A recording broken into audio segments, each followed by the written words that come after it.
טוב, בסדר, מי שבא, ברוך הבא. מי שבא, יש את הזכות לבוא. מי שלא בא, אז הזכויות שלו אני צריך לדעת, כל דקה שאני פה, זה נכס אינסופי, פשוטו כמשמעו. כל דקה שאני בא לבית כנסת, אני בא לשיעור תורה, אני בא לתפילה, זה נכס אינסופי שישאר לעד ולעולמי עולמים. אף אחד לא יוכל לקחת עם זה, אף אחד לא יוכל לקחת לך את זה בעולם. בעולם. אין בן אדם בעולם, כל גיבור, בן אדם הכי גיבור שיכול להיות בעולם. לא חשוב מי. הכי חזק, מבחינה גופנית, מבחינת משפטית, מאיזה בחינות שאתם רוצים, אי אפשר לקחת את בן אדם מצווה שהוא עשה בחיים. אפילו אם הוא יעשה עבירות, זה לא קשור. שכר מצווה מצווה, שכר עבירה עבירה. לכן, ככל שבן אדם יותר מקדים, ככל שבן אדם יותר משתדל, ככה השכר שלו. השכר שלו לעתיד לבוא, ככה הוא הרבה יותר גדול. שבוע שעבר אמרנו שהרבנו בחי בחובת הלבבות אמר שיש כמה דברים שבן אדם צריך לשמור עליהם בשביל שהוא יקרא עובד אלוקים. בשביל שהוא יקרא עובד השם, צריך להיות לו כמה דברים. החובת הלבבות שם מונה 10 דברים. 10 דברים שבן אדם צריך, 10 דברים שבן אדם צריך למנות, שבן אדם צריך לעשות בשביל שהוא יקרא בגדר של עובד אלוקים. אמרנו שהדבר הראשון, שבוע שעבר דיברנו על הדבר הראשון, שהרבנו בחי אומר שבשביל שיתחילו לדבר איתנו בשמיים אחרי 120 שנה, עם כל המצוות שעשינו וכל העבודה הזאת שבן אדם תורח פה, יוצא מהבית בשיא יעקב, הוא אומר אני אבוא לשיעור תורה, הוא תורח, זה טרחה. זה טרחה. טוב, אז בשביל הטרחה הזאת הוא רוצה לקבל משהו, הוא רוצה לקבל שכר בשמיים, אנחנו לא עושים את זה סתם. אנחנו עושים את זה כי אנחנו רוצים לטרוח בשביל חלק והנחלה שלנו, אחרי 120 שנה. אז על החלק והנחלה הזאת, בשביל שיתחילו לדבר איתנו, אומר רבנו בחי, הדבר הראשון שאתה צריך לעשות זה לא לקחת את המתנה שהקדוש ברוך הוא נתן לך, וללכת עם המתנה הזאת נגדו. הסברנו את זה בכמה וכמה אופנים, בכמה וכמה סיטואציות שבן אדם יכול להיות חס ושלום שהוא ייקח את המתנה שהקדוש ברוך הוא נתן לו והוא ילך עם המתנה הזאת נגדו, ואמרנו שצריך להיזהר בדבר הזה מאוד מאוד. היום אולי קצת ניגע בדבר השני שרבנו בחי כותב, חובת הלבבות כותב לפני 1000 שנה, הוא כותב שהדבר השני שבן אדם צריך להיזהר בו בשביל שידברו איתו בשמיים אחרי 120 שנה, אחרי שהוא הניח תפילין כל בוקר, אחרי שהוא שבר את השיניים בשביל לשמור שבת, אחרי שהוא כל יום וירך על מה שאכל ומה ששתה. אומר רבנו בחי, אתה רוצה שכר על זה? שיתחילו לדבר איתנו בכלל בשמיים? אתה רוצה על זה שכר? כן. אתה צריך לעשות קודם את הדבר הראשון, לא ללכת נגד השם במתנה שהוא נתן לך, בבריאות, בעיניים, בממון, בכסף, באישה, לא חשוב במה. והדבר השני, אומר רבנו בחי, זה לא להפסיק להגיד תודה לשם יתברך. אסור להפסיק. אומר רבנו בחי, כל מצב, בכל מקום, בכל סיטואציה שהקדוש ברוך הוא שם אותך, אומר רבנו בחי, אתה צריך לא להפסיק להודות לשם. בכל מצב שהשם שם אותך, אפילו לאו דווקא המצבים הטובים. אם זה מצב טוב, הקדוש ברוך הוא שם את הבן אדם במצב טוב, יושב בית מלון, רגל על רגל, על שפת הבריכה, זה לא חוכמה להגיד תודה רבה השם, איזה חיים נתת לי, יש אנשים, תתי רחובות, לא יכולים להגיע לאיפה שאני הגעתי. לא רק אם הקדוש ברוך הוא שם אותך עכשיו בטיסה ואתה בדרך לאיזה מקום שאתה מאוד מאוד שמח ואתה באופוריה הכי טובה שיכולה להיות, ולאו דווקא לגיהנום, גם יכול להיות לגן עדן, לאומן. לא דיברתי על גיהנום פה, לא. לגן עדן. אז לא רק שאתה באופוריה ועכשיו אתה בדרך לאומן וכולך אש, לא רק שמה להודות לשם. להודות לשם, אומר רבנו בחי, זה בכל מצב. גם המצבים שהם קבעת עם בן אדם בבוקר שיבוא לעבוד איתך והוא מתקשר לך ואומר לך לא, אני לא בא. ועכשיו אתה תקוע עם סחורה ואתה צריך עכשיו ללכת ולמכור את הסחורה או לשים את הסחורה, לא חשוב איפה, ואין לך עובד. עכשיו אתה צריך עכשיו לחפש עובד. איזה קשה זה, זה עכשיו זה ניסיון. אתה עכשיו רוצה להתעצבן על הבן אדם, לקוס עליו, למה לא הודעת לי לפני? טוב, תודיע לי שבוע מראש, אני ידע להתכונן, שידע להכין את עצמי. לא, אומר רבינו בחי, גם עכשיו אתה צריך לעמוד ולשיר לקדוש ברוך הוא. ואני לבד, הפועל עזב אותי, תרקוד לבד. שים מוזיקה באוטו ותמחא כפיים, אומר רבינו בחי. תשיר. תגיד לקדוש ברוך הוא ריבונו של עולם, תודה רבה על מה שנתת לי בחיים. אז אין עובד, אין עובד. אז מה קרה? נגמר העולם? לא נגמר העולם. וככה זה בכל סיטואציה בחיים, אומר רבינו בחיי. אומר דוד המלך, אנחנו אומרים את זה לפני ברכת המזון, אברך את השם בכל עת, תמיד תהילתו בפי. אומר דוד המלך, אברך את השם בכל עת, בכל זמן. בכל זמן, בכל מקום, אברך את השם, אני צריך לברך את הקדוש ברוך הוא. לא חשוב, אומר דוד המלך באיזה סיטואציה, ודוד המלך, אם הוא אומר דבר כזה, אז יש לדוד המלך על מה לומר דבר כזה. למה? כי דוד המלך מיום שנולד עד יום שנפטר, אמרו רבותינו, לא היה לו יום אחד טוב. מיום שנולד חשבו שהוא ממזר. חשבו שאמא שלו זינתה, שאמא שלו הלכה עם מישהו אחר. לא נאריך בסיפור, אני רק מקצר. חשבו שהוא ממזר. זרקו אותו למדבר להיות רועה צאן. בא אריה, בא זאב, רוצה לטרוף אותו אחרי שהוא גודל. גם בזה הוא מודה לקדוש ברוך הוא. השכונה, האנשים, כולם אמרו, דוד המלך נוכרי, כי סבתא שלו הייתה רות המואביה. ומואבים, הקדוש ברוך הוא אמר, עמוני ומואבי לא יבוא בקהל השם. היה הולך ברחוב ואמרו לו, וואלק, אתה ילד גוי אתה גוי, אתה באת מרות המואביה. איזה בושה. זה חיים טובים. אחרי שהתחתן אמר, טוב, כבר השגתי את החתונה, היה צריך להתחתן עם הבת של שאול, עם מיכל. שאול המלך עבד, איך אומרים, קצת עבד עליו. אמר לו, לא, אתה לא תקבל אותה. לך תביא, לך תעשה עוד משהו. הלך חסן, נכנס לתוך הפלישתים, הלך קצר להם, עשה להם, ל-200 פלישתים עשה ברית מילה. אמר לו, הנה כך, זה האורלות, אמרת לי ללכת לעשות להם ברית מילה, עשיתי להם, תביא את הבת שלך. לא נתן לו. וואי, כל מה שעשה, כל החיים. הבן שלו רדף אחריו. בן שלו. אבא, זה הדבר הכי כואב שיש בעולם. גידלתי אותך, טיפחתי אותך, נתתי לך, השקעתי בך. עכשיו אתה רודף אחריי, רוצה להרוג אותי? זה הדבר הכי אבסורד שיכול להיות. ודוד המלך אומר, ריבונו של עולם, אני שר, משבח. דוד המלך כתב ספר של שירים ותשבחות לבורא עולם. כל בן אדם שהיום יש לו צרה, יש לו בעיה, יש לו הצלחה, הוא רוצה, יש לו איזה מבחן, הוא פותח, איזה ספר הוא פותח? פותח ספר תהילים, אין ספר אחר. הוא פותח ספר תהילים, הוא מתפלל. זה מי חיבר? הבן אדם שכל החיים שלו היה נרדף. נרדף על ידי הבן שלו, נרדף על ידי חמו, שאול המלך, נרדף על ידי הפלישתים, נרדף ונרדף, וכל החיים שלו היה נרדף, ודוד המלך עומד ושר לקדוש ברוך הוא, שר שירות ותשבחות. ודוד המלך אמר שכל החיים הוא היה שמח. היה לו צער, כל החיים רדפו אחריו, אבל כל החיים הוא היה שמח. כי הוא היה יודע שאת הצער הזה, את הניסיונות האלה, מביא השם יתברך. על זה אמר דוד המלך, אברך את השם בכל עת, תמיד תהילתו בפי. תמיד, לא חשוב באיזה מצב, תהילתו של השם יתברך, התהילה שלו, נמצאת בפה שלי. תודה השם איפה ששמת אותי. יש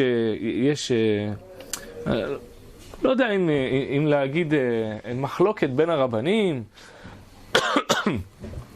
לא יודע אם להגיד מחלוקת בין הרבנים, או איך להסביר את זה, אבל כשבן אדם אומר תודה,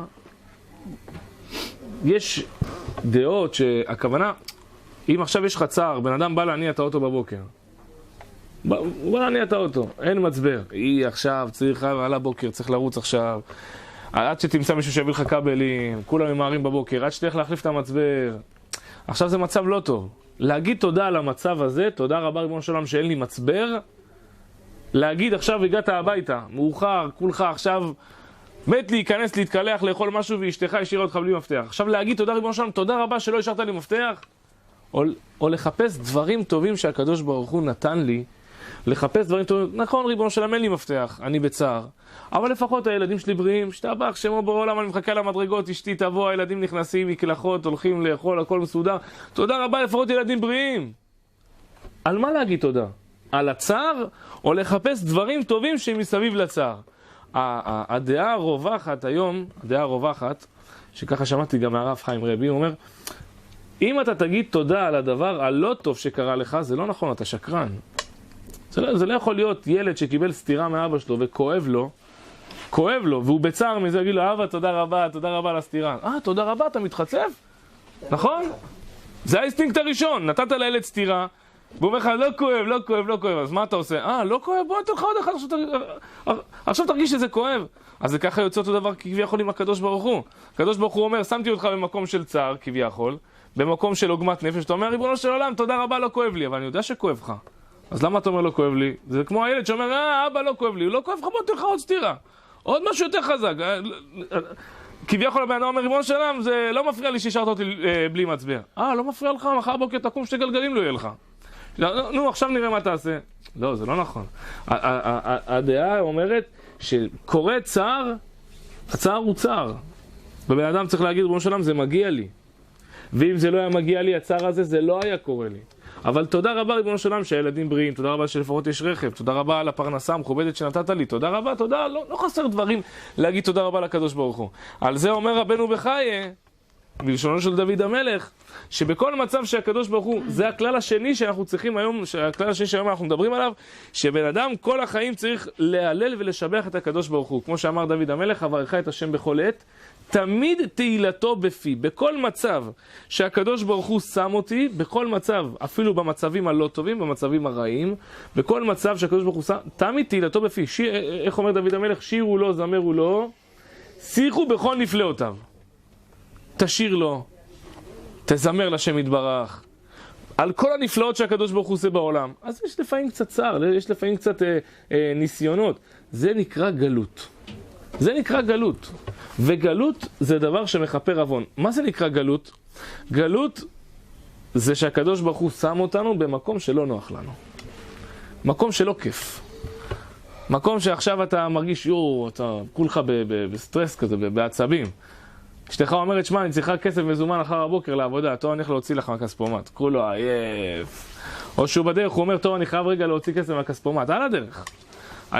בא להוציא כסף מהכספומט, והכספומט לא עובד. רשום לו, מצטערים, סליחה, עמכם הסליחה, זה יקרים. אתה יכול לפנות לוויצמן, אתה יכול לפנות לראשון, אתה יכול לפנות לירושלים. מה עכשיו לירושלים? עכשיו אני צריך את הכסף.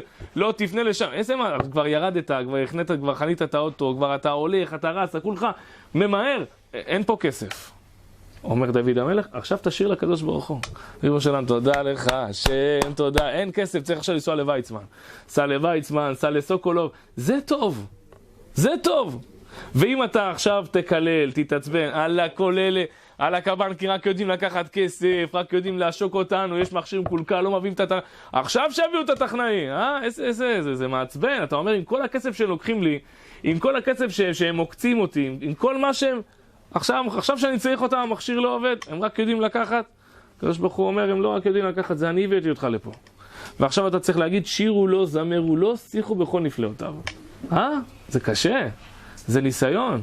אבל זה אומר רבנו בחיי, זה הדבר הראשון, זה הדבר השני שבן אדם צריך להיות לו בשביל שיתחילו לדבר, בשביל שיתחילו בכלל לדבר איתנו בשמיים, אחרי 120 שנה, שבכלל ניקרא עובדי השם, כי אם אנחנו רק מתלוננים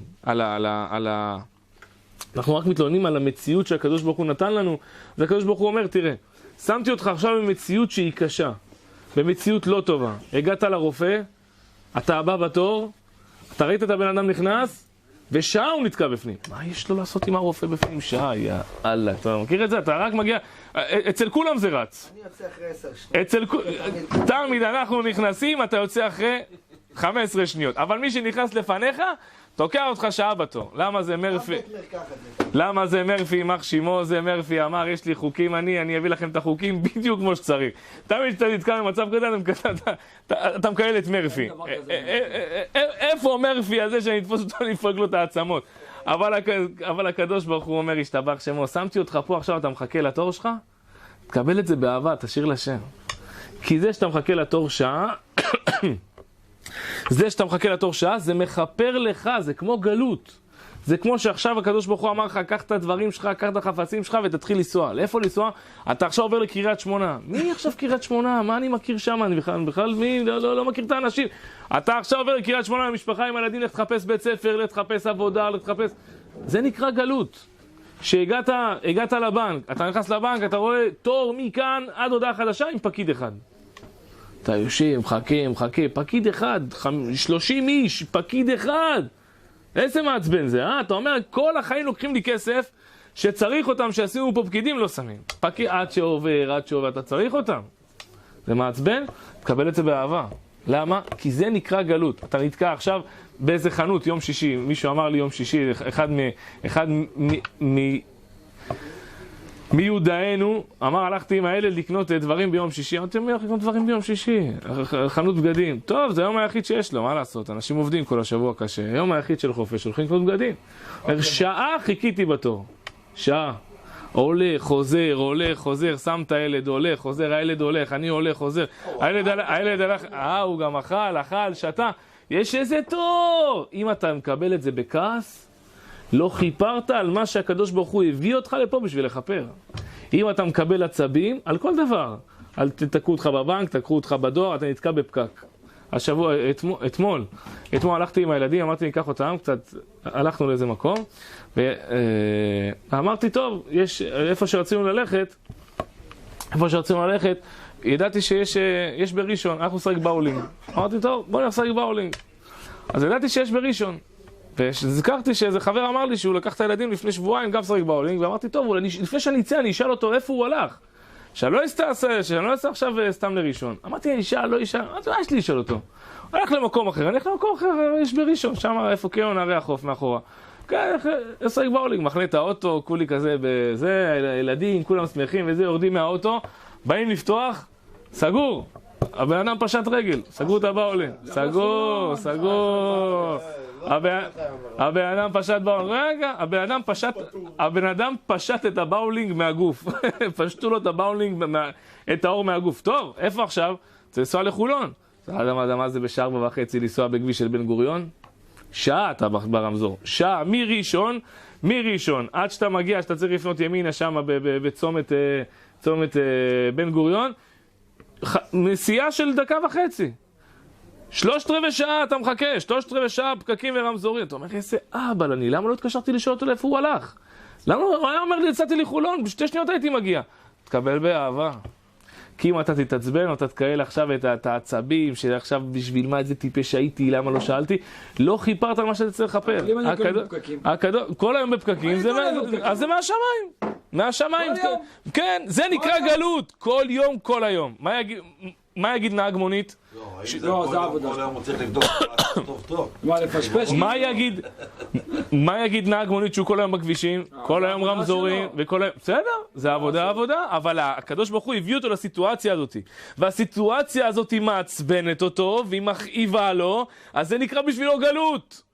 ואם הוא יקבל את הגלות הזאת באהבה, הוא יחפר. ותכף נראה גם על מה הגלות מחפרת. כן, נהג מונית יצא לעבוד בלילה. ותכף נראה גם על מה הגלות מחפרת.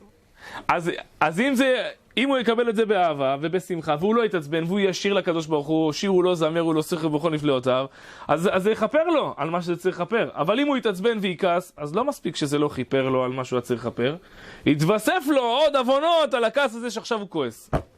לכן כל מצב שהקדוש ברוך הוא הביא אותך לסיטואציה שלא נעים לך, שלא כיף לך, תדע לך שהקדוש ברוך הוא לא סתם הביא אותך לפה.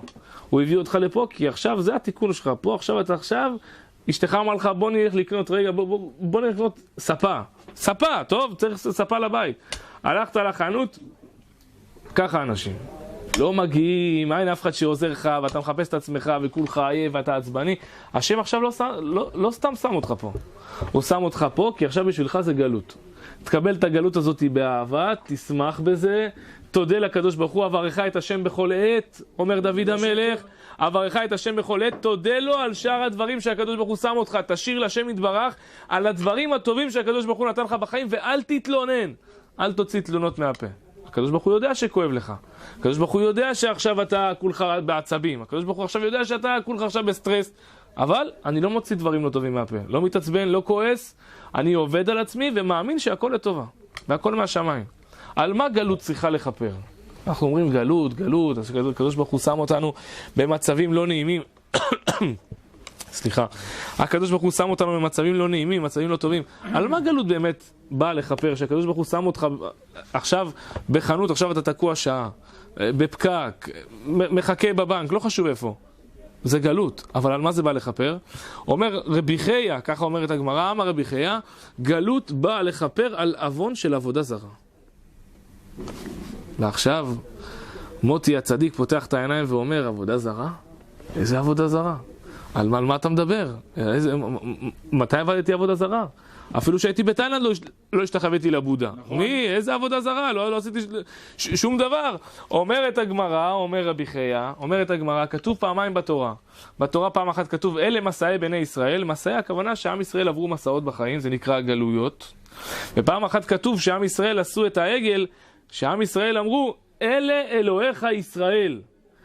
יצרו את העגל, והם חיפשו שמישהו יהיה המנהיג שלהם, ועם ישראל אמרו, אלה אלוהיך ישראל, הנה זה האלוהים שלנו. אז אמרו חז"ל, הנה כתוב פעמיים, אלה מסעי בני ישראל, ואלה אלוהיך ישראל. האלה מסעי בני ישראל, הגלות שהבן אדם עובר בחיים שלו, הצער שבן אדם עובר בחיים שלו, זה בא לכפר על אלה אלוהיך ישראל. שבן אדם יכול להיות חס ושלום שהוא עבד עבודה זרה. ואז בן אדם שואל, אבל אני לא עובד עבודה זרה חס ושלום. אני אין לי שום כוונה, אין לי 1/1,000,000 להגיד שאני עובד עבודה זרה, זה חס ושלום. אבל אמרו חז"ל, מה זה נקרא עבודה זרה? עבודה זרה זה נקרא כעס. שבן אדם כועס, שבן אדם יש לו מרירות על איזה מישהו.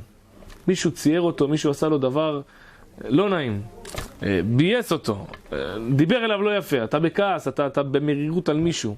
יש לך משהו בלב, זה נקרא חלק ותמצית של עבודה זרה. למה? מה הקשר אם אני בכעס על מישהו? אז זה נקרא חלק ותמצית של עבודה זרה. מה הקשר בין אחד לשני? אמרו חז"ל, כי אם אתה כועס על בן אדם, אתה בעצם לא מאמין שמהשמיים זה מה שסידרו לך. אתה בעצם לא מאמין שמהשמיים גלגלו לך שאותו אחד יצייר אותך, שאותו אחד יעצבן אותך, שאותו אחד יגיד לך מילים לא יפות. אז אם אנחנו מתעצבנים, אז במילים אחרות אנחנו אומרים לקדוש ברוך הוא, ריבונו של עולם, אותו אחד שיעצבן אותי זה לא אתה. אז אם זה לא אני, אז מי זה? מה, בן אדם יש לו כוח משל עצמו לבוא ולדבר, לבוא ולעצבן אותך, לבוא ולדבר לך בצורה לא יפה? לא, אין אחד בעולם, הגמרא אומרת, אין אדם נוקף אצבעו מלמטה, אלא אם כן יכריזו עליו מלמעלה. אלא אם כן בשמיים נותנים לו רשות, אם בשמיים נותנים לו רשות לבוא ולדבר ולעשות ולהציג ולבזות ולקלל, אז רק אז הוא יקלל, רק אז הוא יוציא משהו מהפה. אם בשמיים לא נתנו לו רשות, אז הוא לא ידבר, הוא יהיה אילם. לכן אם מישהו הכעיס אותך, מישהו קצת עשה לך חיים מרים, אשתך, לא יודע מי, אז קצת חיים מרים, האמר הזה זה מהשם. אם אתה כועס, אתה בעצם לא אומר שזה מהקדוש ברוך הוא. ואם אנחנו לא אומרים שזה מהקדוש ברוך הוא, זה נקרא עבודה זרה. לכן אמרו רבותינו שהקדוש ברוך הוא אמר לאברהם אבינו, אתה צריך לקבל איסורים, תחליט מה אתה רוצה. או גלות, או לקבל איסורים בעולם הבא. אתה תחליט מה אתה רוצה. כך אמר השם לאברהם אבינו. מה אברהם אבינו בחר? מה בחר אברהם אבינו? גלות. אמר עדיף לסבול בעולם הזה מאשר לסבול בעולם הבא. אמר גלות זה הדבר הכי טוב שיכול להיות. שימו את ריבונו של עולם במצבים שלא נעים לי, במצבים שלא כיף לי, מצבים שאני צריך לעבוד על עצמי. זה נקרא גלות. לכן הקדוש ברוך הוא אמר לאברהם אבינו, קח את הדברים שלך, לך לך מארצך וממולדתך ומבית אביך אל הארץ אשר הרקע. זה כמו היום באים לבן אדם אומרים לו, תשמע, תאסוף את הדברים שלך לשדה תעופה. איפה? לא חשוב, אתה טס. טוב, איפה לטוס? אתה עולה על המטוס ואתה לא יודע איפה המטוס יוריד אותך. אתה כל הזמן מחשבות, איפה אני אלך? יש שם אוכל, לא יהיה, איך אני אסתדר, איפה אני אשן, איפה אני אלך, יש בית מלון, אין כלום, מה נעשה? ואברהם אבינו היה הבן אדם עני מרוד. אמר לי פעם איזה מישהו, אמר לי, אם אתה טס לחוץ לארץ, אתה לא צריך לפחד. יש לך אשראי ודרכון, אתה מסודר. אם יש לך אשראי ודרכון, יש לך כסף ויש לך דרכון, אתה לא צריך לפחד. עם הכסף אתה יכול להגיע לאיפה שאתה רוצה, עם הדרכון אתה יכול ללכת לאיזה מדינה שאתה רוצה ואתה מסודר. אבל לאברהם אבינו לא היה דרכון, וגם לאברהם אבינו לא היה כסף. ואברהם אבינו אמר שהוא שמח במצב שהקדוש ברוך הוא שם אותו.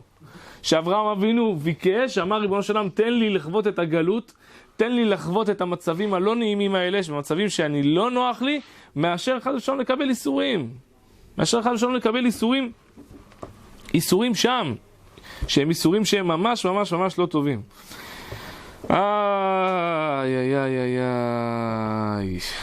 התורה אומרת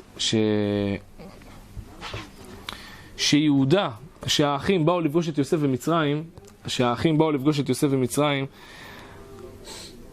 הם לא הכירו אותו, אבל הוא הכיר אותם. ויהודה אמר ליוסף, זה פרשת השבוע, ויגש אליו יהודה, ויאמר, יהודה אמר ליוסף, אתה תדבר איתי, כי חמוך כפרעה. יהודה אמר ליוסף, תקשיב, אתה, יהודה אמר ליוסף, אמר לו, תראה, פרעה שם אותך למלך על מצרים. למה פרעה שם אותך למלך על מצרים? כי הוא ראה שיש בך רוח הקודש. הוא ראה שיוסף יש לו רוח אלוקים מדברת בו. מאיפה פרעה ידע שליוסף יש רוח הקודש? כי פרעה חלם חלום, ושהוא סיפר את החלום ליוסף, הוא שינה בחלום שלו. הוא שינה את החלום לבדוק אם יוסף באמת ידע מה הוא חלם. ושיוסף ענה לו, לפרעה, הוא ענה לו לפי מה שפרעה חלם, ולא לפי מה שפרעה אמר לו בפה. אז מכאן פרעה אמר, עכשיו אני יודע שלא נמצא כזה איש אלוקים אשר רוח אלוקים בו. ככה אמר פרעה על יוסף. לקח פרעה את יוסף, שם אותו למלך על מצרים.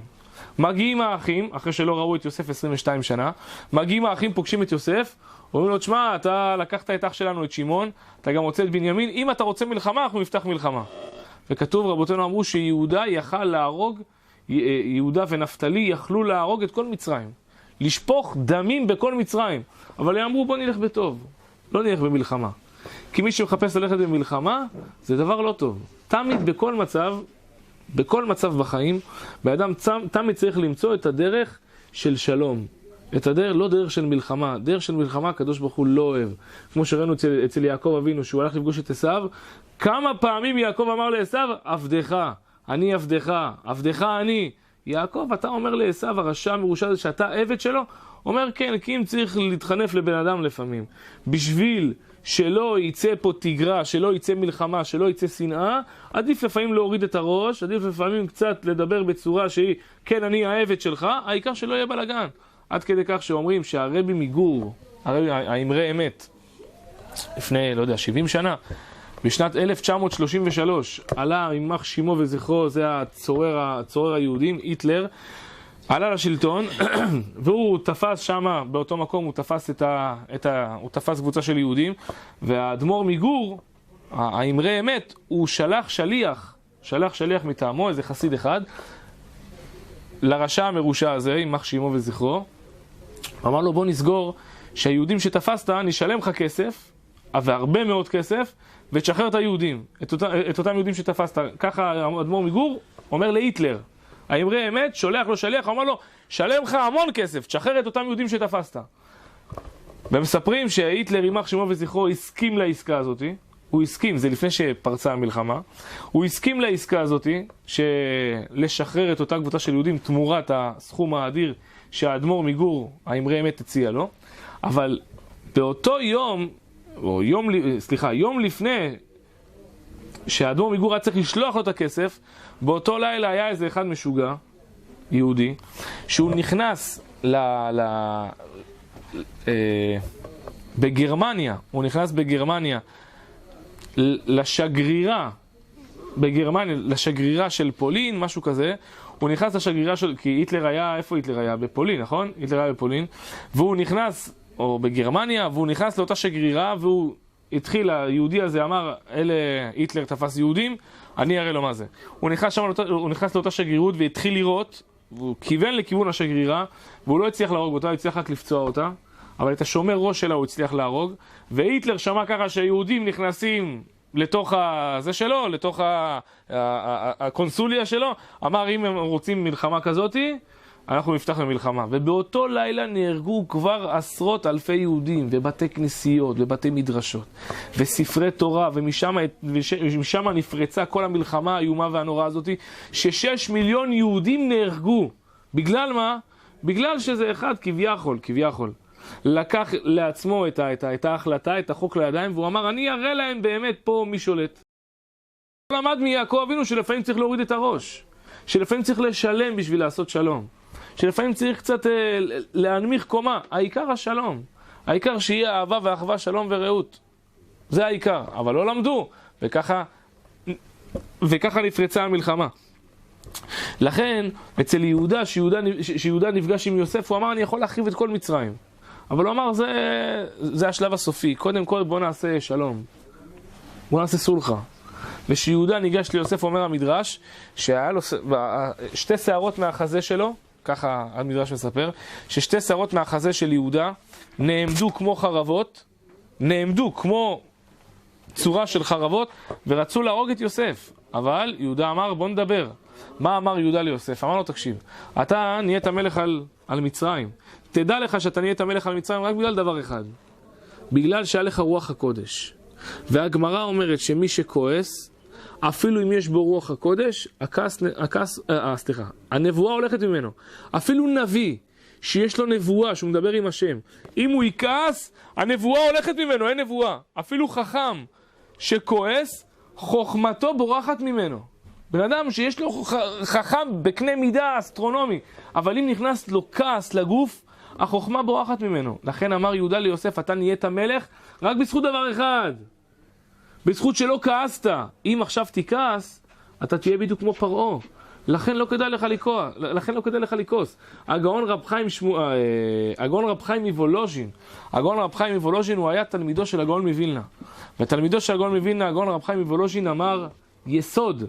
הוא אמר תדע לך שכל מקום שהקדוש ברוך הוא רוצה להעלות את האדם לגדולה, כל מקום שהקדוש ברוך הוא רוצה לתת לבן אדם הרבה כסף, לפני שהקדוש ברוך הוא נותן לבן אדם את הכסף, לפני שהקדוש ברוך הוא נותן לבן אדם את הגדולה, הוא קודם כל מנסה אותו בניסיון של כעס. בוא נראה איך תתמודד. אם עמדת בניסיון תקבל, לא עמדת בניסיון לא תקבל, אומר השם. הקדוש ברוך הוא אומר לפני שאני נותן מתנה אני בוחן את הבן אדם, והבוחן שלך, אומר רב חיים מוולוז'ין, הבוחן שלך זה ניסיון של כעס. בוא נראה אם אתה תעמוד בניסיון או לא תעמוד. בן אדם שם איזה הצעה, הוא רוצה לקנות בית, יש מכרז. הוא שם הצעה, הוא מתפלל לקדוש ברוך הוא שהוא יזכה, הוא מתפלל לשם שהוא יזכה במכרז. אתה מתפלל? תדע לך שעכשיו שמת הצעה, תדע לך שעכשיו אתה נמצא עכשיו, זה הקדוש ברוך הוא במבחן. אם תעמוד במבחן הזה של הכעס, אתה תעמוד בניסיון הזה, אתה תזכה. לא תעמוד בניסיון, יש סיכוי מאוד מאוד גדול שלא תזכה באותו מכרז שהצעת. למה אומר השם? כי לפני שאני נותן מתנה, אני קודם כל בוחן בניסיון. היה איזה ישיבה של מקובלים מאוד מאוד גדולים, חיבר את הספר, שכחתי קוראים לספר, איפה שיש שם שערי גיהנום, שערי גן עדן, ראשית חוכמה. בעל מחבר ספר ראשית חוכמה, הוא היה מקובל מאוד מאוד גדול. אבל אם היה בא אליו תלמיד, רוצה להתקבל לישיבה שלו, הוא אומר, תלך הביתה, אנחנו נחזיר לך תשובה אם התקבלת. מה היו עושים? היו מנסים אותו 7 פעמים בניסיון של כעס. שולחים לו אנשים בשביל להכעיס אותו, לראות אם הוא יעמוד בניסיון, לראות אם הוא יכעס. אם הוא יכעס, לא מקבלים אותו לישיבה. אפילו 6 פעמים הוא עמד בניסיון. בניסיון השביעי הוא נפל, לא יקבלו אותו לישיבה. פעם אחת שולחים לו שכן, ישים לו את הזבל ליד הדלת שלו. ליד הדלת של הבן אדם עצמו, לא ליד הדלת של השכן. השכנים לפעמים שמים את השקית זבל מחוץ לדלת, שהם ירדו, הם יזכרו לקחת. הוא אומר לא, נשים לו את השקית של הזבל ליד הדלת שלו, לא ליד הדלת שלי. נו, עכשיו נראה אם יתעצבן או לא יתעצבן. וואי, איזה מעצבן זה. ששכן שם את זה ממולך, את השקית של הזבל, זה מעצבן. אם הוא אשים לך את השקית של הזבל לידך, וואי, זה לא כעסת? עברת שלב אחד. שלב השני, עוד ניסיונות. 7 ניסיונות כאלה היו מעמידים את הבן אדם בניסיון, 7 פעמים מעמידים את הבן אדם בכעס, לראות אם הוא יכעס. אם הוא יכעס, יתקבל לישיבה. סליחה, אם הוא לא יכעס, יתקבל לישיבה. אם הוא יכעס, הוא לא יתקבל לישיבה. וככה, זה הכלל שהקדוש ברוך הוא אומר. לפני שאני נותן לך מתנה, אני מעמיד אותך בניסיון של גלות. ואתה עכשיו את הניסיון הזה, עכשיו אנחנו נראה איך אתה מקבל אותו. אתה נהנה, אתה שר לקדוש ברוך הוא, אתה שר לשם, אתה שמח במצב שאתה נמצא בו, או אתה לא שמח במצב שאתה נמצא בו. לכן זה אמרו חז"ל, שכל מקום בן אדם צריך לסמוך רק על השם. מתי אנחנו נכנסים לכעס? מתי אנחנו מתעצבנים הרבה? שאתה סומך על בן אדם, ובן אדם פתאום תקע לך ברז, או לא הביא לך את מה שרצית. או ששילמת ואמרו לך מחר, ככה שבוע אמרו לך מחר. אז אתה סומך פה על מישהו. כשאתה סומך על מישהו, פה מתחילה הבעיה. הגמרא אומרת שארבע אנשים מתו, יש מיום בריאת העולם עד היום, 4 אנשים מתו בעטיו של נחש. מה זה עטיו של נחש? הנחש הקדמוני הכשיל את חווה בעץ הדעת. ואחרי שהוא הכשיל את אדם וחווה בעץ הדעת, נגזרה מיתה על העולם. זאת אומרת, האדם לא היה צריך למות. בא הקדוש ברוך הוא אמר, אכלתם מעץ הדעת? יש מיתה. 120 שנה, אחרי 120 שנה נגמר. אבל היו 4 אנשים בעולם, 4 אנשים, שהקדוש ברוך הוא אמר, אלה מיום שהם נולדו, עד יום שמתו, חטא אחד לא היה להם. עוון אחד לא היה להם. 4 אנשים. מי אלה אומרת הגמרא? אחד זה היה עמרם, אבא של משה רבנו, מיום שנולד עד יום שנפטר, עוון אחד לא היה לו. ישי, אבא של דוד המלך, מיום שנולד, עוון אחד לא היה לו. כלאב, הבן של דוד המלך, מיום שנולד עד יום שנפטר, עוון אחד לא היה. ובנימין הצדיק. בנימין הצדיק, הבן של יעקב אבינו, לא היה לו עוון אחד מיום שנולד עד יום שנפטר. עכשיו, מה זה עוון? קודם דיברנו. מה זה עוון? כעס, מספיק כעס אחד קטן. כעס אחד קטן שבא לך, בא לך כעס ועצת את עצמך. אבל כעסת? הכעס הזה זה עוון. עכשיו צריך להגיד כמו שלם, סליחה, טעיתי, עכשיו אני שמח, שירו לא, זמרו לא, שיחו בכל נפלאותיו, תודה רבה השם. אבל הכעס הזה זה עוון. בנימין הצדיק, כמה ילדים היה לו? 10 ילדים. 10 בנים היה לו. שכל בן ובן, הוא לא זכה לראות את יוסף. הוא לא זכה לראות את יוסף. וכל בן ובן שנולד לו מ10 ילדים, הוא קרא לילדים על שם יוסף הצדיק. הוא לא קרא ל10 ילדים יוסף. הוא קרא ל10 ילדים, כל אחד בשם אחר, שמזכיר לו את המאורע של יוסף. שאח שלו נעלם לו. עכשיו, אתם יודעים מה זה לעשות קידוש בערב שבת עם 10 ילדים? אנחנו עם 2-3 ילדים לא מצליחים. יום השישי וילכו לשמיים וארץ, הילד ההוא קופץ לך על הכיסא. וילכו לשמיים וארץ, וכל צבא, אשתך הולכת. בואי לפה באמצע הקידוש, רומז לה. כל הקידוש תבר רמיזות. יום השישי וילכו לשמיים וארץ, וכל צבא, והתעצבן, אתה קורא, אתה זורק. בא לך להתעצבן. זה עם 10 ילדים. 100 שנה. הבן אדם עושה קידוש. פעם אחת הוא לא התעצבן. 100 שנה הבן אדם לא כועס פעם אחת. איזה גדולה זאתי? איך אפשר? הוא לא בן אדם. הוא לא בן אדם. איך אפשר בן אדם? איך אפשר בן אדם 100 שנה לא לכעוס פעם אחת? והגמרא אומרת שלכן הוא נקרא בנימין הצדיק. בנימין הצדיק עם כל, וזה רק ניסיונות של ילדים. איפה האישה שמביאה לפעמים את האטרף? יש לה אשראי, ואתה יודע שעומד לרדת לך באשראי 3,000 שקל, ואתה מקבל את החשבון 5,000. מה זה עוד 2,000 שקל? תסתכל בחשבון, הרדי, את לא נורמלי, אתה מקבל את העצבי. נו, זה לא תיקס. נו, זה לא תתעצבן.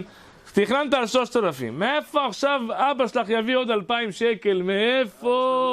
מאיפה יביא? זה מעצבן. בנימין הצדיק, עם כל מה שאשתו בזבזה, פעם אחת לא כעס. תחשבו על כל הדברים שמכניסים אותנו בחיים.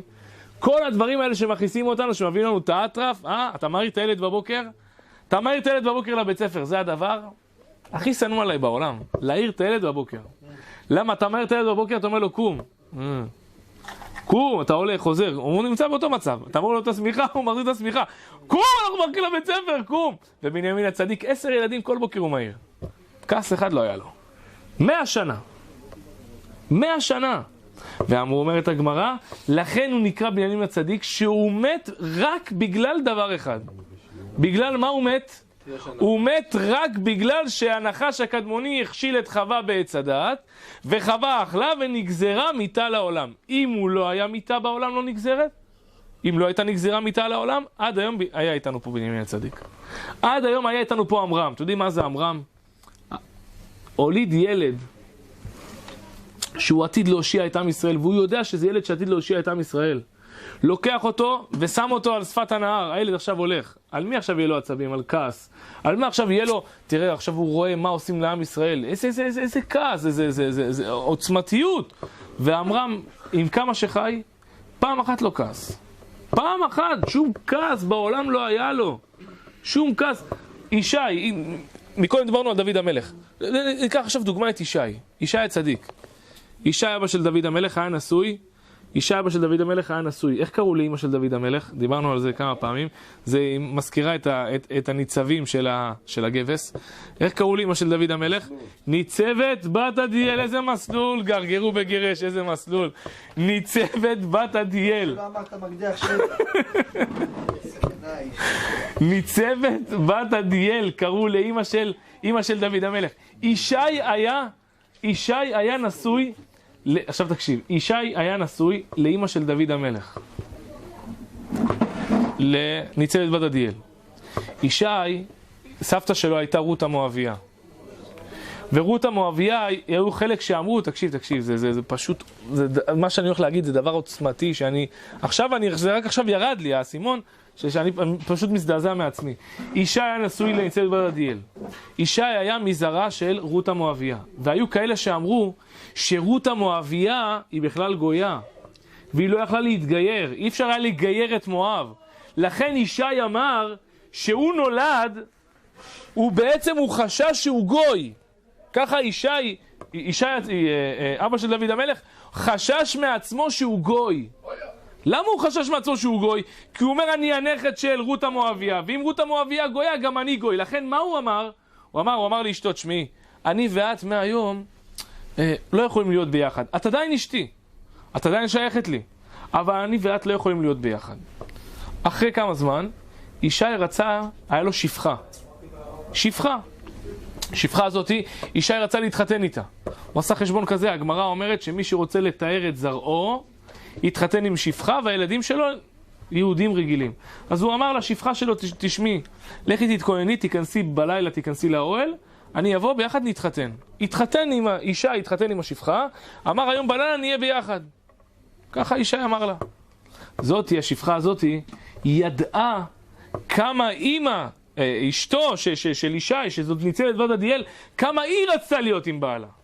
השפחה בטוב ליבה, הלכה באוזן לניצבת בת עדיאל, לאשתו, שהוא פרש ממנה, ואמרה לה, תשמעי, היום בלילה, בעלך אמר לי להיכנס לאוהל, אבל אני מוותרת לך.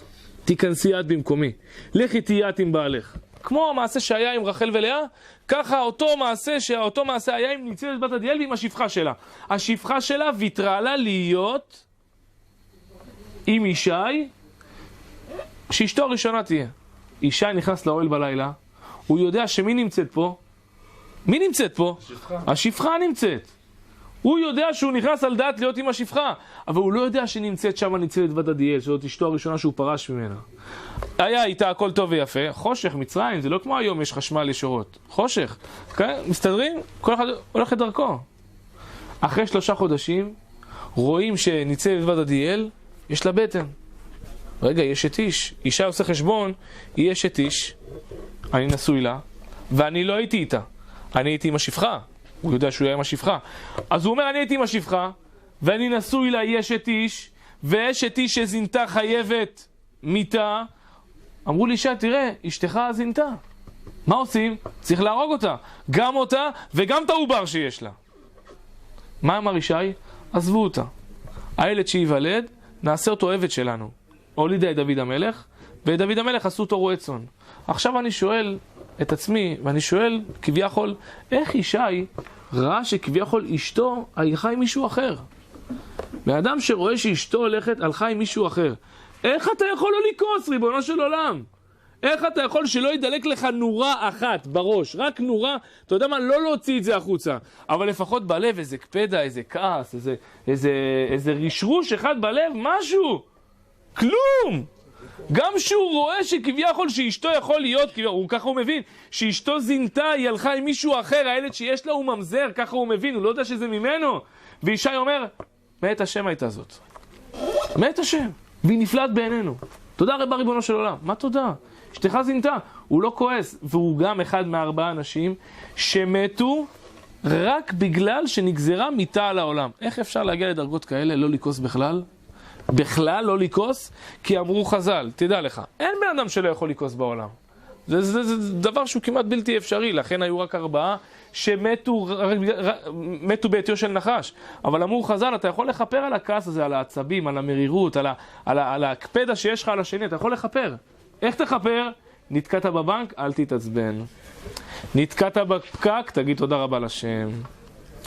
עקבו אותך עכשיו באיזה חנות 2 על איזה מוצר שקנית ועכשיו הם מטרטרים אותך, תודה רבה השם שאתה מטרטר אותי.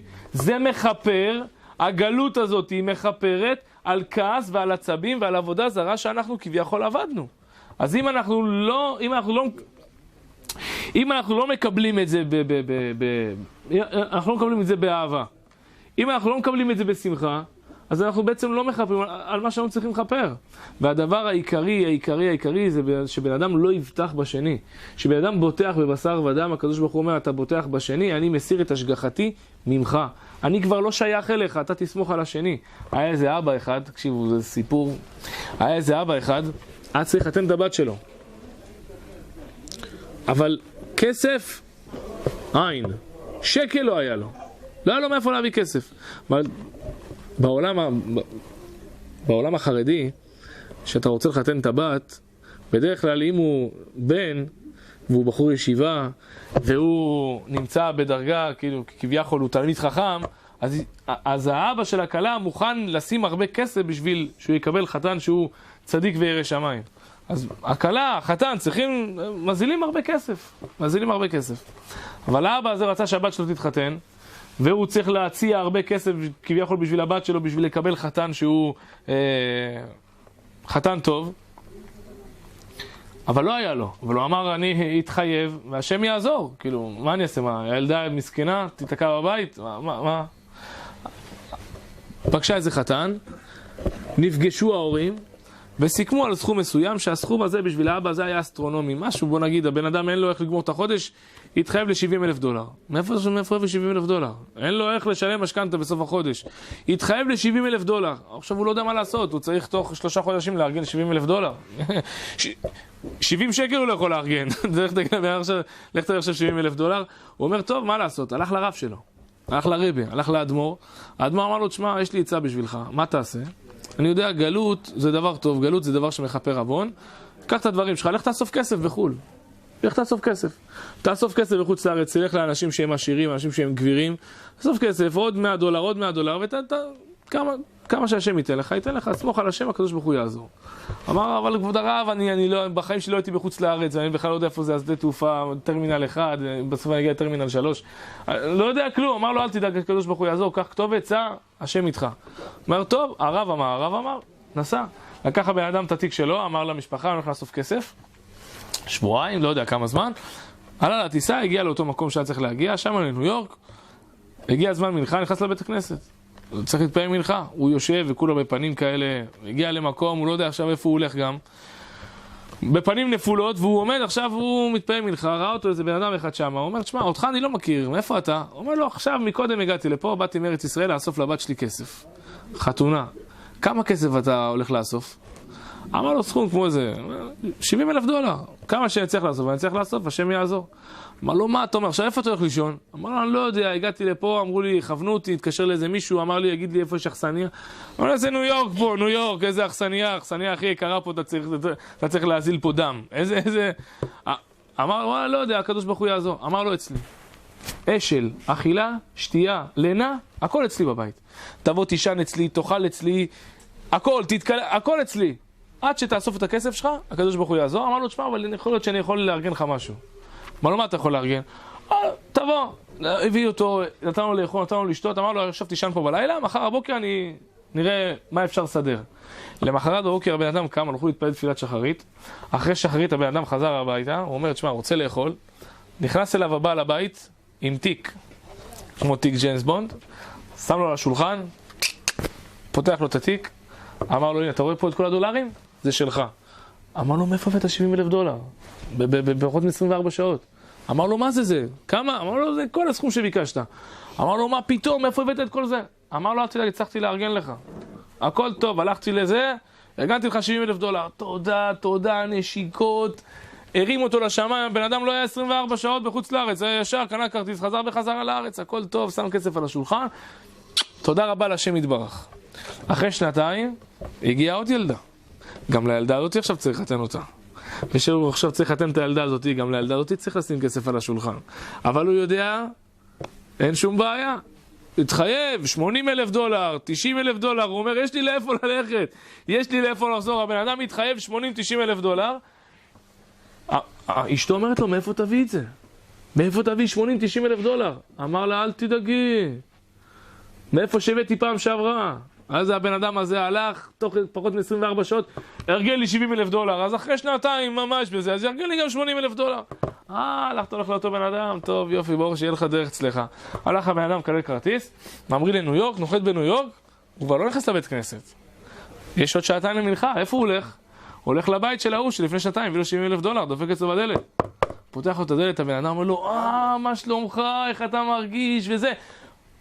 מה אתה עושה פה? אמר לו, תשמע, באתי לאסוף כסף לילדה השנייה, צריכה להתחתן, והתחייבנו לה משהו כמו איזה $80,000, ואמרתי, אם אתה יכול לראות, אם אתה יכול לעזור, וזה, אמר לו, כן, מה הבעיה, בשמחה, חכה פה רגע בדלת. הוא נכנס רגע לתוך הבית, יוצא אליו אחרי דקה, נותן לו $1 ביד.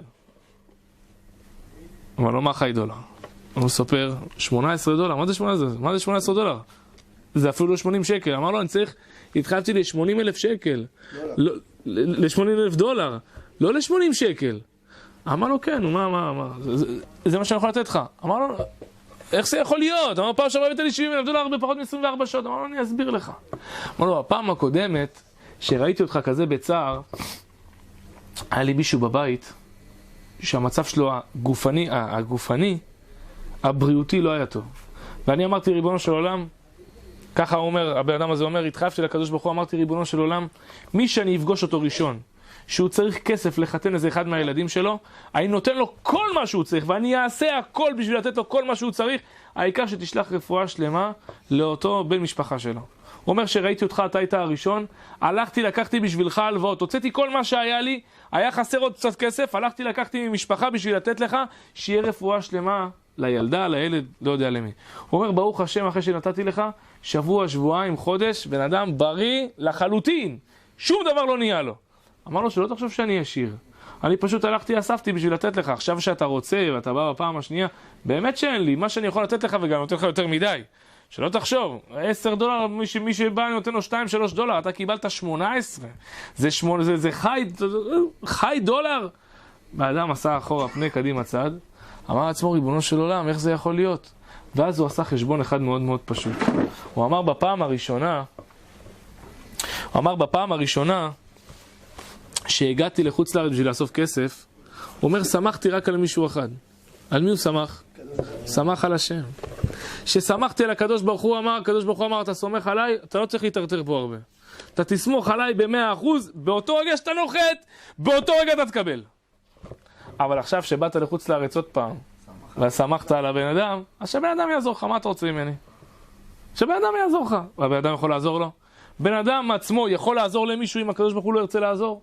שום דבר בעולם, בן אדם הוא נמצא בעולם כמו, ככה בן אדם צריך להסתכל על עצמו. אני נמצא בעולם הזה כמו בובה, אני בובה שמזיזים אותי על חוטים. אם הקדוש ברוך הוא ירצה שאני יעזור, אני יעזור, אם השם לא ירצה שאני יעזור, אני לא יעזור. אז מה אומר רבנו בחיי? אז מה לך לסמוך על בשר ודם?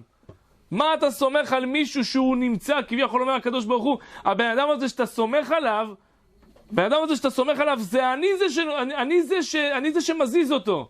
אז במקום לסמוך עליי על המקור שאני מזיז את העולם, אתה סומך על בשר ודם, שאני זה שמזיז את הבשר ודם. לכן זה אומר רבנו בחיי, הדבר השני שבן אדם צריך לעצמו, שגם לאו דווקא בשביל השם, תדע לך, לאו דווקא בשביל הקדוש ברוך הוא, גם בשביל עצמו, בשביל לחיות חיים שהם יותר שלווים, חיים שהם יותר טובים, חיים שהם יותר כיפים, חיים שהם יותר נינוחים, תשבח את הקדוש ברוך הוא על כל דבר. אתה תראה שאתה נמצא בעולם שמלא, שהקדוש ברוך הוא לא מפסיק לתת לך טובות. אם אנחנו רק נחפש דברים שהקדוש ברוך הוא עושה לנו בהם טוב, אנחנו לא נפסיק לשבח את הקדוש ברוך הוא, ושבן אדם משבח את השם, ורואה כמה הקדוש ברוך הוא נותן לו, לא יהיה לו על מה להיות בצער. לא יהיה לנו על מה לקרוס.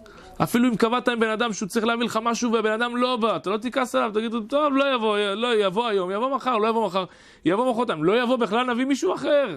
על מה אנחנו מתעצבנים? קבעת עם בן אדם, לא קבעתי, יש הרבה פועלים בשוק.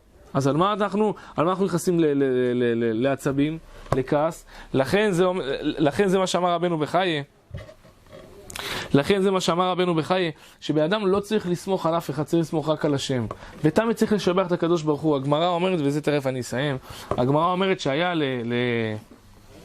לאביי, היה שם של חכם, והגמרא אומרת שהיה לו תלמיד, והתלמיד הזה התחתן, והיה עני מרוד, שקל על הכיס לא היה לו, כלום, לא היה לו כסף, אבל אבא של התלמיד הזה, היה עשיר כמו קורח, העשיר היה לו כסף כמו חול.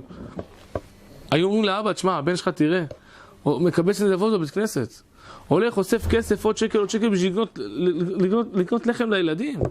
ואתה יש לך כסף כמו חול, תעזור לילד שלך. אומר, אני אעזור לו. שהוא ידאג לי שילך לעבוד, מה רוצה ממני? אבל זה הילד שלך, זה הדם שלך, זה הבשר שלך. הוא רוצה כסף שילך לעבוד, אני לא דואג לו. דאגתי לו עד שהוא יתחתן, אחרי החתונה שידאג לעצמו.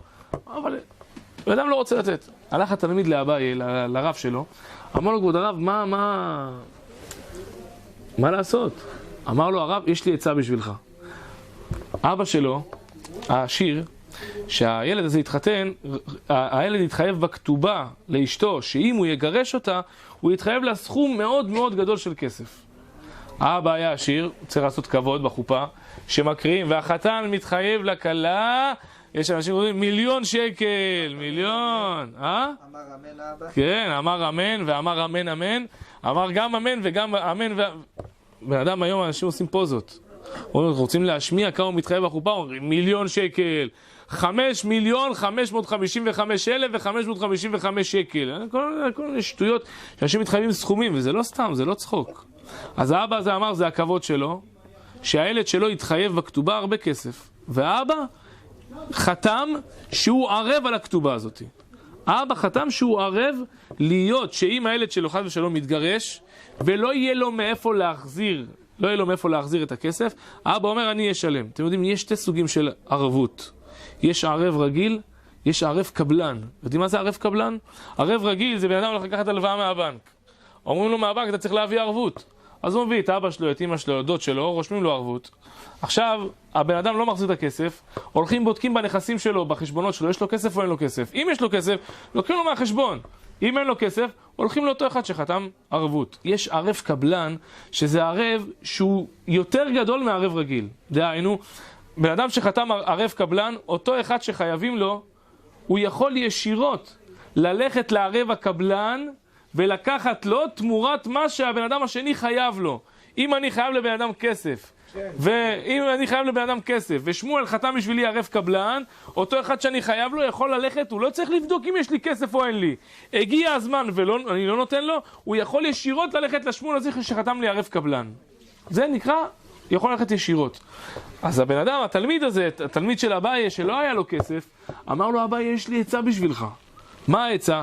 אתה התחייבת לאשתך בכתובה הרבה מאוד כסף, ואבא שלך חתם בכתובה ערב קבלן, שאם אתה לא תשלם, אז אפשר לקחת ממנו. אז בוא נעשה עסקה כזאת. תגיד לאשתך שתבוא מחר לבית דין, נכתוב לך גט, תגרש את אשתך, ועם הכתובה הזאת שאתה אין לך איך לשלם לה, עם הכתובה היא תלך לאבא שלך, היא תוציא ממנו את כל הכסף שהוא כתב בכתובה, תתחתנו עוד פעם, והנה נהיית עשיר מאוד מאוד גדול. איזה חוכמה? כסף. זה החוכמה, לכתוב את ההורים ערבות על הכתובה. זה, אתה מבין? אני אם הייתי אבא שלו, אתה יודע אם הייתי עושה. כן. מה היית עושה? היית עושה כלום, לא היית חותם בכלל. אבל אומרת הגמרא, הכינו את הגט, בשביל שהבן אדם יבוא בבוקר, ייתן לאשתו, ואשתו תלך עם הכתובה, תגבה את הכסף מאבא שלו. הכינו את הגט, הוא עומד עם היד לתת לה את הגט בשביל להגיד לה, הרי את מגורשת, ונכנס לזה מישהו ואומר, רגע, חכו שנייה, אל תעשו גירושין.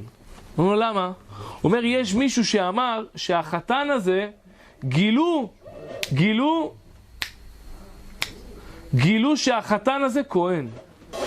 הלכו בדקו באמת לפני שהוא נתן את הגט, הלכו בדקו באמת, מצאו שאבא שלו כהן, הוא לא ידע, וגם החתן עצמו כהן, ובדקה ה-90 עצרו את הגירושין האלה. כי אם באמת הוא היה מגרש אותה, ואחרי זה היה נמצא שהוא כהן, איך היה מתחתן איתה שוב? אי אפשר להתחתן איתה, כהן לא יכול להתחתן עם גרושה. ואז היה נמצא שהיא לקחה את הכסף לאבא שלו, ועשתה לו פרסה בפנים, הוא נשאר עני, והכלה היא קיבלה הרבה כסף, והוא נשאר בלי כלום. אבל מהשמיים עצרו אותם בדקה ה-90, והם נשארו זוג נשוי, עני, בלי כסף. והקומבינה הזאת לא יצא לפועל. לכן זה אמר שלמה המלך. שלמה המלך אומר, לפעמים בן אדם חושב שהוא יותר מדי חכם, הוא ממולך, הוא אומר, עליי אף אחד לא יכול לעבוד. עליי, אני הבן אדם הכי פלפל שיכול להיות בעולם. בא הקדוש ברוך הוא אומר לו, אל תדאג. עליך לא יכולים לעבוד, אני אעבוד עליך. בני אדם לא, אבל אני אשים אותך בנקודה שאתה תגיד איזה אבא הייתי, איזה טיפש הייתי, וזה הקדוש ברוך הוא שם שם את התלמיד של אביי. הוא רצה להיות חכם, הוא רצה להוציא הרבה כסף, אבל הקדוש ברוך הוא אמר לו, אם היית עושה את זה, לא היית חוזר לאשתך. על זה אמר שלמה המלך, לוקד חכמים עורמה. הקדוש ברוך הוא תופס את החכמים בערמומיות. אומר להם, אתה חושב שאתה חכם? אני יותר ערמומי ממך. אני יכול לתפוס אותך בקטנות. לכן זה אמר שלמה המלך. אל תסמוך לעולם על בשר ודם. תסמוך רק עליי. אפילו שבאדם מבטיח לך והוא נשבע לך באמא שלו, ובאמא של אמא שלו, ונשבע לך בילדים שלו ובעיניים שלו. אל תסמוך על אף אחד, תסמוך רק על השם. מותר להאמין. להאמין מותר. מותר להגיד לו, בסדר אחי, בסדר, הכל טוב. אבל לסמוך, סומך רק על השם, לא סומך על בשר ודם. לכן זה אמר רבנו בחיי, שזה הכלל השני. הכלל השני הוא שבן אדם יהיה בשביל להתחיל להיות עובד השם, תמיד צריך לחפש את הטובות של השם. זה תמיד תזכור. אברך את השם בכל עת, תמיד תהילה אותו בפי. בכל מצב שהשם שם אותי, מצב של כעס, מצב של עצבים, מצב של צער, בכל מצב, אברך את השם בכל עת. זה הכלל שבן אדם גם יהיה לו הרבה יותר נוח לחיות בעולם. יהיה לו הרבה יותר כיף, יהיה לו הרבה יותר שמחה להעביר את החיים, ולא בכל מצב הוא ייפול למראה שחורה. יגיד, אברך את השם בכל עת, שירו לו, זמרו לו, שיחו בכל נפלאותיו.